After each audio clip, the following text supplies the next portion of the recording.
दोस्तों आज बात करेंगे 3-1 जो हुआ है ऑस्ट्रेलिया में भारत का स्कोर उसके ऊपर और भारत की टेस्ट टीम का रोड मैप अगले वाला क्या होना चाहिए और इस श्रृंखला में क्या क्या सही चीजें हुई क्या क्या गलत हुई थोड़ी सी उसके ऊपर रोशनी डालेंगे। बट सबसे पहले तो यार मन उदास है क्योंकि बड़ी उम्मीद थी इस टीम से। अगर मैं नाम देखता हूँ ऑन द लिस्ट तो बड़े बड़े नाम हैं पर दर्शन बहुत छोटे निकले यार। इस टूर से पहले ऐसा लग रहा था कि डोमिनेंस जो है वो इंडिया की बनेगी, चाहे इंडिया में वो न्यूजीलैंड के सामने सीरीज हारे थे, वो विकेटें बनाई गंदी जो पिछले कई सालों से बन रही है। मैं बात कर रहा हूँ और यहाँ पे जो लोग हैं उनको शायद वो चिड़ भी मचती है जब मैं वो बात करता हूँ कि गंदी विकेटों पे खेल के जीतने की आदत जब पड़ जाती है तो अच्छी विकेट पे फिर आपको समझ नहीं आता है करना तो करना क्या है। बट यहाँ पे उम्मीद थी कि यहाँ पे आके अच्छा खेलेगी, बल्लेबाजी अच्छी होगी टीम की, तो पर वो हुई नहीं है। पूरी टूर्नामेंट में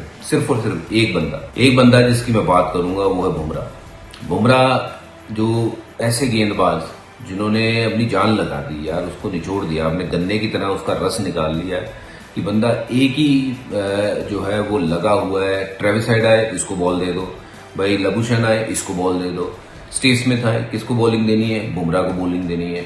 अरे यार बुमराह कितने ओवर करेगा और अब उसका ऐसा हाल कर दिया कि जब एंड तक वो पहुंचे तो आखिरी में वो अवेलेबल ही नहीं थे। लास्ट इनिंग में जब गेंदबाजी करनी पड़ी तो 162 ही तो रन बनाने थे, 162 रन और वो भी विदाउट बुमराह। तो देखिए कितना बड़ा मैसेज जाता है उस ड्रेसिंग रूम को कि यार बुमराह नहीं है, चाहे 162 नहीं 250 भी होते ना वो भी चेज हो जाते विदाउट बुमराह। और अगर बुमराह होता तो ये 162 चेज करने में भी ना ऑस्ट्रेलिया की जो कमर टूट जाती। और ये मैं आपको बता देता हूँ जो 4 आउट हुए ना, 4 की बजाय ये शायद इंडिया फिर भी मैच हार जाता पर 8 आउट जरूर होते क्योंकि बुमराह अलग शैली की गेंदबाज, पर आपने उनको तोड़ दिया, आपने कमर तोड़ दी उनकी। और वहां मैनेजमेंट को देखना चाहिए था कितना लोड देना चाहिए। उन्होंने इस मैच में भी जो सिलेक्शन करी है, सिडनी मैच में जो सिलेक्शन हुई, मुझे नहीं लगता वो किसी भी तरीके से वो सही सिलेक्शन थी। आपने यहाँ पे 2 स्पिनर खिलाए हैं, आपको पता है पिच जो है वो स्पाइसी रहने वाली है, ग्रीन पिच आप देख रहे हो, टॉस जीतते हो, आप बल्लेबाजी करते हो। ये मेरी समझ से तो परे है कि आपको इतनी क्रिकेट खेलने के बावजूद, इतनी क्रिकेट देखने के बावजूद इतनी छोटी बात समझ नहीं आती है कि क्या करना है किस पिच के ऊपर। और जो वहाँ पे महाशय गए हुए हैं, बैठे हुए हैं साथ में, उनको अगर ये चीज़ समझ नहीं आ रही है तो भाई मेरी समझ से तो परे है कि क्या कर क्या रहे हैं वो, उनका क्या गोल है। तो इस पिच के ऊपर अगर आपने टॉस जीती, गेंदबाजी करते, डालते ऑस्ट्रेलिया को अंदर, झेलने देते उनको, पर एनी हाउ वैसा हुआ नहीं। और एक बार फिर हमारी बैटिंग जो वो एक्सपोज हुई, उसके बाद हमने भी आउट कर लिया उनको, फिर अगली बार फिर एक्सपोज हो गए, 157 पे ऑल आउट हो गए और उसके बाद एक बार फिर वो शर्मनाक हार 3-1। ठीक है हम कहते हैं कि चलो भाई सीरीज हार गए, बट सीरीज में आपने सिलेक्शन कैसे करी, किस तरीके से प्लेयरों को खिलाए, क्या यहाँ पे 2 स्पिनर बनते थे इस पिच के ऊपर जहां आपके स्पिनरों ने गेंद ही नहीं डाली। तो आपने बल्लेबाजी लंबी करी हुई है क्योंकि वो स्पिनर आपके बल्लेबाजी भी कर लेते हैं, बट आपने ये नहीं देखा कि वहां पे एक और सीमर अगर डाल लेते तो जितने आपके उस स्पिनिंग ऑलराउंडर ने रन बनाए हैं उतने शायद बुमराह नहीं बना दिए। तो अगर आप एक और अच्छा गेंदबाज वहां पे सीमर डाल लेते तो शायद चीजें अलग होती। तो हॉर्सेस फॉर कोर्सेज वो करना होता है, वो जो किया नहीं है, बस वो अपनी जिद पे अटके हुए कि ये ऐसे होगा तो ऐसे ही होगा। और ये T20 फॉर्मेट नहीं है, टेस्ट क्रिकेट जरा अलग तरीके से चलती है, इसीलिए ये वही लोग खेलते हैं जिनमें गुर्दा होता है, दम होता है। तो डिसीजन भी जो है वो मुझे लगता है कि वही ले पाते हैं जिनमें गुर्दा दम होता है। एनीवेज यार ये मैच तो खराब रहा, सीरीज खराब रही और पिछले देखो 6 महीने से अगर देखें तो बड़ी दुर्दशा हो रखी है टीम की। श्रीलंका में हार है, न्यूजीलैंड के सामने व्हाइट वॉश और अब यहाँ 3-1। ठीक है अब कहते हैं कि नहीं ठीक ही तो है, क्या हो गया, ऐसा क्या हो गया।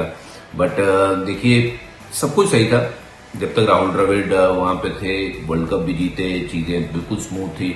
सडनली ऐसा क्या हुआ जो एकदम से जो चीजें बिल्कुल अलग हो गई, रिजल्ट अलग हो गए, शायद वो लोगों में इनसिक्योरिटी आ गई, आई डोंट नो। ये अंदर की जो चीजें हैं ये धीरे धीरे जो हमें सबको समझ आएगी, पता चलेगा। बट एनी हाउ जो मैं बात करना चाहता हूँ, देखो यार अभी आगे इंग्लैंड का टूर है, सब ने बात करनी शुरू कर दी है कि यार इंग्लैंड में क्या होगा, कौन कौन जाएगा, कौन कौन नहीं जाएगा। सीधी सी बात है, जो खिलाड़ी परफॉर्म करेगा वो जाएगा, क्योंकि ऐसा नहीं हो सकता कि आप सिर्फ और सिर्फ रेपुटेशन पे प्लेयर्स को पिक करते रहो क्योंकि रेपुटेशन तो देखिए सब प्लेयर्स की है, जो पहले भी खेल के गए हैं उनकी भी है। तो ऐसा करने जाएंगे तो आप कपिल देव साहब को भी ले लीजिए टीम में, आप अनिल भाई को भी ले आइए टीम में, और आप जितने इंडिया के बड़े बड़े मैच विनर रहे हैं उनको ले आइए टीम में। पर देखिए रेपुटेशन से टीम नहीं पिक करनी है, और थोड़ा सा यहाँ पे बीसीसीआई को और सिलेक्टर्स को थोड़ा अपना होल्ड दिखाना है, क्योंकि मुझे नहीं लगता है कि जो सुपरस्टार वाला जो एटीट्यूड है कि कोई सुपरस्टार है टीम में तो उसको पिक करना ही करना है, और वो सुपरस्टार वाला एटीट्यूड जो है मुझे लगता है कहीं ना कहीं भारत को पीछे छोड़ के आगे प्लेयरों की तरफ देखना चाहिए। अभिमन्यु ईश्वरन है आपके पास, ऐसा प्लेयर जो फर्स्ट क्लास बहुत खेला है, 2700 बनाए हैं फर्स्ट क्लास में, 29-50 48 की एवरेज। आप उनको यहाँ पे टूर पे लेके गए, आपने खिलाया नहीं। उससे पहले आपने पडिक्कल को बुलाया, उनको खिला लिया। किस जिद में कि पडिक्कल आपको लगता है आपके जहन में वो उनसे बेटर प्लेयर है, बट स्टैट अभिमन्यु ईश्वरन के कहीं बेटर है। तो ये जिद जो है ना, ये कहीं ना कहीं छोड़नी पड़ेगी और थोड़ा सा जाना पड़ेगा इन प्लेयर्स के साथ। ईश्वरन भी तो प्लेयर बन सकते हैं ना, उनको लगातार मौके मिलेंगे तो वो भी जितनी एवरेज इन प्लेयर्स ने दी है वो भी इतनी एवरेज तो दे ही देते। तो सरफराज है, उनके देख लीजिए आप, उनको आपने बाहर बिठा दिया। 2-3 मैच उनके अगर खराब हुए घर पे, भाई जब 2-3 मैच उनके खराब हुए तो बाकियों के क्या हुए थे? बाकियों के भी तो वैसे ही मैच गए थे ना, तो आपने उनको बाहर कर दिया। अब थोड़े से स्टैट के ऊपर मैं अगर नजर मारता हूँ, यार आप लोग मुझे हमेशा कहते हो आप विराट की बड़ी सपोर्ट करते हो, कोहली की बड़ी सपोर्ट करते हो, मैं उनके स्टैट पे भी आता हूँ। मैं इसीलिए कहता हूँ कि देखिए टीम में जो सिलेक्शन है ना वो सिर्फ और सिर्फ परफॉर्मेंस से होनी चाहिए, चाहे वो विराट हो, रोहित हो या एनी XYZ। क्योंकि कोई भी खिलाड़ी जो है ना वो गेम से बड़ा नहीं है, चाहे वो अपने मन में सोचता हो कि मैं तो बड़ा सुपरस्टार हूँ। बट देखिए कुछ स्टैट की बात करते हैं, मुझे लोगों ने भेजे हैं ये स्टैट, और लोग कहते हैं कि 2024 में विराट कोहली के जो स्टैट है वो 11 टेस्ट खेले हैं, 440 रन बनाए हैं, एवरेज जो है वो 23.15 की है, और जो स्टैट है वो ये भी कहते हैं कि एक ही 100 बनाया जो अभी अभी बनाया है इसी सीरीज में, और एक ही 50 बनाया।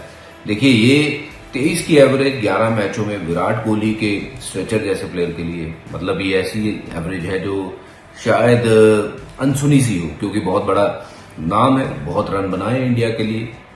तो ये सीजन पिछला वाला तो बहुत ही खराब रहा है, पर पीछे अगर नजर डालें 2020 से 2025 तक 39 मैच खेले, 2028 ही रन बनाए हैं, एवरेज कितनी है 30 की, और 100 बने हैं 3, और 50 है 9, तो बहुत कम है। ये स्टैट जो है वो ऑब्वियसली जब मैंने देखा मेरे लिए भी शॉकिंग स्टैट थे। कहीं ना कहीं यार ये देखना होगा कि आगे का जो रास्ता है वो सिर्फ और सिर्फ विराट कोहली के लिए ही नहीं, क्योंकि उनके जो स्टैट कहते हैं वो तो देखिए कई नए युवा खिलाड़ियों के भी अगर आप उनको मौके देंगे तो वो वैसे ऐसे स्टैट तो बन जाएंगे, 30-35 की एवरेज तो वो भी बना देंगे। मैं ये नहीं कहता कि उनको आप ड्रॉप करिए, बट आप ये जरूर कोशिश करिए कि अगर आपने उनको टूर पे लेके जाना है, make sure Virat Kohli, Rohit Sharma, all the senior guys have to play some cricket, whether they go and play county cricket, whether they do something before that tournament start in England। क्योंकि अगर आप बिना खेले जाओगे, मुझे लगता है क्योंकि पिछले स्टैट अच्छे थे तो इसलिए मैं ले गया, अब वो स्टैट वहां पे बनेंगे नहीं, क्योंकि उम्र भी बढ़ गई है, रिफ्लेक्सेस भी चेंज हुए हैं, वो कॉन्फिडेंस भी नहीं रहा है वैसा। तो जो आ सकता है कभी भी किसी भी वक्त आ सकता है, क्योंकि बड़े खिलाड़ी वही होते हैं जो वापसी करते हैं, बट वापसी करने के लिए क्या सीधे सीधे उस टूर पे लेके जाना चाहिए? मुझे नहीं लगता। मुझे लगता है सबसे पहले तो उनको कहीं ना कहीं क्रिकेट खेलनी पड़ेगी और अपनी प्लेस जो है वो जस्टिफाई करनी पड़ेगी टीम में। तो ये सिलेक्टर्स के लिए मुझे लगता है कि एक चुनौती है, और बहुत बार होता है जब टूर पे जाते हैं, हारते हैं, बातें होती हैं पर होता कुछ नहीं है। But it's time for selectors to wake up and take some action कि क्या करना है। मैं नहीं कहता हूँ किसी भी प्लेयर को ड्रॉप करो और या किसी भी प्लेयर को आप अननेसेसरी खिलाना शुरू कर दो या चॉप एंड चेंजेस करने शुरू कर दो, बट एटलीस्ट कोई प्रोसीजर हो कि भाई किसको कितने मौके मिलने और कब तक मिलने हैं। क्योंकि इंडिया में तो टैलेंट की लाइन लगी हुई है, ऐसा कुछ नहीं है कि गावस्कर साहब आए, बहुत जबरदस्त खेल के गए, मार्गदर्शन बने सबके लिए, फिर तेंदुलकर साहब आए, दिलीप वेंगसरकर साहब आए, बड़े बड़े खिलाड़ी आए हैं, चले गए। ऐसा कोई नहीं है कि इनके कारण जो है वो गेम चल रही है। तो मुझे लगता है कि थोड़ा सा इंडियन क्रिकेट को देखना होगा कि कहाँ पे क्या करना है, और थोड़ा सा जो सवाल जवाब है मुझे लगता है कि कोचिंग स्टाफ से भी होने चाहिए, क्योंकि बल्लेबाजी जो हुई है वहाँ पे खराब हुई है, बार बार खराब हुई है, उससे पहले भी न्यूजीलैंड के दौरे में भी बल्लेबाजी खराब हुई है। आप एक ही बॉलर जसप्रीत बुमराह के ऊपर ये पूरा टूर जो है आपने इतना लंबा खींच लिया। अगर जसप्रीत बुमराह नहीं होते इस टूर पे तो ये टूर मुझे लगता है कि 5-0 भी हो सकता था। क्योंकि जस्सी ने पहले मैच में बचाया, जस्सी ने दूसरे मैच में एडिलेड में मुझे लगता है कि ऑस्ट्रेलिया ने डोमिनेट किया, बट उसके बाद हर मैच में जस्सी ने आपको बचाया है। और अगर जस्सी नहीं होते तो ये 5-0 या 4-0 भी हो सकता था। खैर वो ड्रॉ हो गया वहां पे ब्रिस्बेन में, क्योंकि वहां बरसात काफी होती रही। पर ये देखिए कुछ सवाल है, कड़े सवाल है जो जिनके जवाब देने पड़ेंगे। बहुत सारे लोगों को ये भी लगेगा कि यार ये क्या बात कर रहे हैं, कैसे बात कर रहे हैं, बट यार सिंपल सी बात है कि इंडियन क्रिकेट को अगर आगे लेके जाना है, कि जो जिस रुतबे पे इंडियन क्रिकेट को हमने खेलते हुए देखा है, अगर वहां पे उस रुतबे पे लेके जाना है तो ये कड़े सवाल पूछने पड़ेंगे कोचिंग स्टाफ को भी, कोच साहब को भी, और टीम मैनेजमेंट को भी, और सीनियर खिलाड़ियों के ऊपर भी बात आएगी। तो मैं तो कहता हूँ यार आपने हमेशा बात करी है कि हम ज्यादा बैटिंग करेंगे, लंबी बैटिंग ले जाएंगे। लंबी बैटिंग करने से आपको मिला क्या? आपने देखिए 6 या 7 बैटर खिलाइए। ऑलराउंडर आपने नीतीश रेड्डी के रूप में अगर लेके गए हैं तो उनको बॉलिंग भी करवाइए ना। आप बॉलिंग उनको करवाते नहीं हो, आप उनकी बल्लेबाजी पे निर्भर हो। तो 6 आपके पास प्रॉपर बल्लेबाज होने चाहिए, एक फास्ट बॉलिंग ऑलराउंडर होना चाहिए, और एक अगर आपने स्पिनर खिलाना है वो ये हो गए आपके 8, और 3 आपके प्रॉपर सीमर होने चाहिए। और मुझे लगता है कि सिर्फ और सिर्फ अगर इतनी सारी चीजें कर लेंगे तो टीम इंडिया के पास बेहतर विकल्प होंगे, बेहतर चांसेस होंगे वहां पे इंग्लैंड में जीतने के। क्योंकि इंग्लैंड में आप 2 स्पिनर नहीं खिला सकते, वहीं खिलाएंगे जहां पे थोड़ा सा dust ball kind of wicket बनेंगे, और वो इंग्लैंड है, वहां पे ऐसी विकेट बनती नहीं है जो भारत में प्रिपेयर होती है।